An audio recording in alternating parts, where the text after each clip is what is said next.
Hello everyone, welcome back to my channel. చూసారా, panipuri packet అనమాట. ఇన్స్టెంట్గా చేసుకోవడానికని ఇచ్చారు. రీసెంట్గా మా పాప బర్త్డేకి చాక్లెట్స్ అవన్నీ పర్చేస్ చేద్దామని రిలయన్స్ మార్ట్కి వెళ్ళినప్పుడు అక్కడ బిల్లు ఎక్కువైందని చెప్పి ఇది 9 రూపీస్కి ఇచ్చారనమాట ప్యాకెట్ ఆఫర్ మీద. సో ఇది కట్ చేద్దాము ఫస్ట్.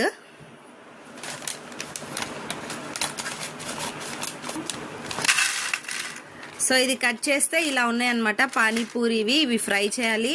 దాంతోపాటు ఇది ఇచ్చారు మసాలా మిక్స్, దీన్ని పక్కన పెడదాం ప్రస్తుతానికి.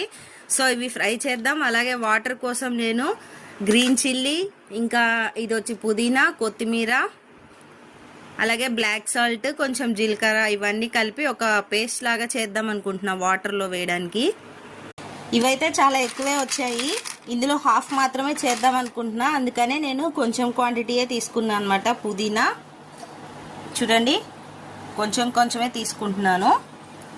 కొరియాండర్ లీవ్స్, అలాగే ఒక గ్రీన్ చిల్లీ, దీంతో పాటు కొంచెం బ్లాక్ సాల్ట్ అనమాట.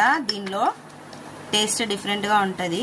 వాటర్లో మిక్స్ చేయడానికి మాత్రమే ఈ పేస్ట్ అనమాట. కొంచెం జీలకర్ర వేసి ఇప్పుడు దీన్ని గ్రైండ్ చేసేస్తాను.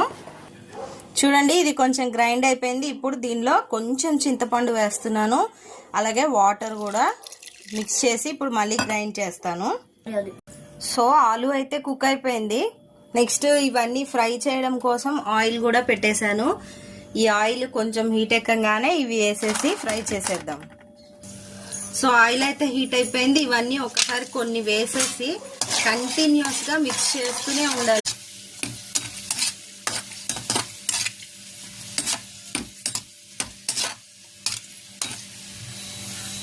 సో ఇక్కడ ఈ పానీపూరి బాల్స్ రెడీ అయిపోయి ఫ్రై చేసేసాం. అలాగే వాటర్ కూడా రెడీగా ఉంది. అన్నిటికంటే పానీపూరికి ఇంపార్టెంట్ ఏంటి? ఆనియన్.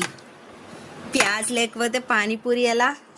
సో దీనికి స్టఫ్ కోసం మనం ఆలు బాయిల్ చేసాం కదా, అది పీసెస్ చేసేసాను. అలాగే ఆనియన్, ఇంకా కొరియాండర్ లీవ్స్. ఇప్పుడు వీటన్నిటిని మిక్స్ చేయడానికి వాళ్ళు ఇచ్చిన ఈ స్పెషల్ మసాలా ఇందులో మిక్స్ చేసేద్దాం. ఫస్ట్ వీటన్నిటిని ఒక్కసారి ఇలా మిక్స్ చేసేసుకొని